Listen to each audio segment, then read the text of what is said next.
இது போன்ற வீடியோக்களை பார்க்க சுந்தர் தாட்ஸை சப்ஸ்கிரைப் செய்யுங்கள். கடவுளை எப்படி நம்ப வேண்டும்? இதை கேளுங்கள். ஒரு ஊரில் துறவி ஒருவர் வாழ்ந்து வந்தார். அவரிடம் ஒரு வியாபாரி சென்று, எனக்கு மட்டும் எந்த தொழில் செய்தால் நஷ்டம் ஏற்படுகிறது என்று கேட்டார். அதற்கு அந்த துறவி, நான் கூறும் மந்திரத்தை தினமும் 9 முறை கூறி வா, விரைவில் உன் பிரச்சனை சரியாகிவிடும் என்றார். இதை கேட்ட அவனுக்கு ஒரு சிறிய குழப்பம் மனதில் தோன்றியது. நாம் செய்து நஷ்டமடைந்த தொழில் இந்த மந்திரம் சொன்னால் மட்டும் லாபம் அடைந்து விடுமா என்று எண்ணினான். மனதில் தோன்றியதை துறவியிடம் கேட்டு விடலாம் என்று கேட்டார். அதற்கு துறவி, இனி நீ இந்த மந்திரத்தை எத்தனை முறை சொன்னாலும் பலன் இல்லை, நீ சொல்ல வேண்டாம் என்று கண்டிப்பாக கூறினார். மேலும் நான் ஒரு கதை சொல்கிறேன், அதை கேள் என்றார். அனைவருக்கும் கங்கையில் குளித்தால் பாவம் போய்விடும் என்பது தெரியும். ஒரு நாள் கைலாயத்தில் சிவபெருமானிடம் பார்வதி தேவி அவர்கள், நாள்தோறும் நிறைய மக்கள் கங்கை ஆற்றில் குளிக்கிறார்கள், இவர்கள் எல்லோருக்கும் பாவம் நீங்கினால் இவர்களுக்கான இடம் இந்த கைலாயத்தில் இல்லையே என்று கேட்டார். அப்போது சிவபெருமான் கூறினார், நீயும் நானும் மாறுவேடத்தில் பூலோகம் செல்வோம் என்றார். அங்கு உனக்கு பதில் கிடைக்கும் என்றார். இருவரும் தாத்தா பாட்டி வேடத்தில் வந்தார்கள். இருவரும் கங்கையில் குளிக்க இறங்கினார்கள். அப்போது பாட்டியை ஆற்று நீர் அட்டு கொண்டு சென்றது. தாவும் அவளை காப்பாற்றுங்கள் என்று கத்தினார். அப்போது அந்த துறவியாக வாழ்ந்து வந்த ஒருவர் ஓடி வந்து என்ன ஆனது என்று கேட்டார். அப்போது தாத்தாவும் நடந்ததை கூறினார்.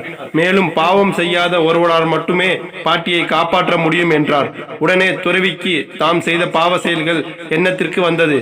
உடனே என்னால் முடியாது என்று சொல்லி கிளம்பிவிட்டார்.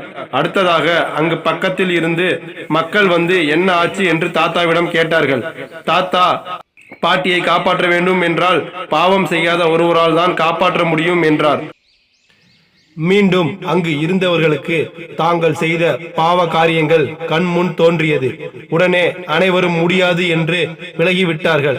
அப்போது நல்ல மனபலத்தோடு வந்த ஒருவர், நான் காப்பாற்றுகிறேன் என்றார். தாத்தா அவரிடம், நீ பாவம் செய்யவில்லையா என்று கேட்டார். உடனே அவன், நானும் பாவம் செய்து இருக்கிறேன், ஆனால் கங்கையில் குளித்தால் எல்லா பாவங்களும் போய்விடும் என்பது எனக்கு தெரியும். இப்போது முதல் நான் பாவம் செய்யாதவன், நான் காப்பாற்றி வருகிறேன் என்று கூறி நீரில் சென்று பாட்டியை காப்பாற்றினான்.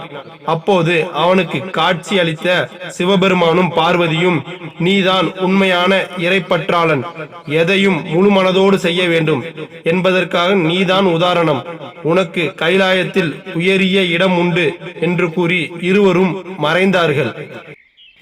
கைலாயம் சென்றதும் சிவபெருமான் பார்வதியிடம் கூறினார், இப்போது புரிகிறதா?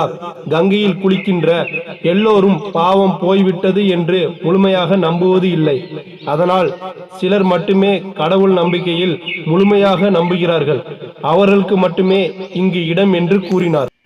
துறவி இப்போது கூறினார், நீயும் இப்படித்தான் இறைவன் மீது நம்பிக்கை இல்லாமல் இதனால் மாறிவிடுமா என்ற குழம்பிய மனதோடு இருக்கிறாய். இனி நீ இந்த மந்திரம் சொல்லி ஒன்றும் ஆகப்போவதில்லை, நீ செல் என்றார். இந்த மனிதன் போலத்தான் நாமும் இறைவன் மீது முழு நம்பிக்கையோடு எந்த செயலும் செய்ய வேண்டும், அரை மனதோடு செய்யக்கூடாது.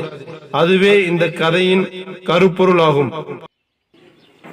கடவுளை எப்போதும் முழு மனதோடு முழு நம்பிக்கையோடு வழிபடுங்கள், நல்லதே நடக்கும். நன்றி.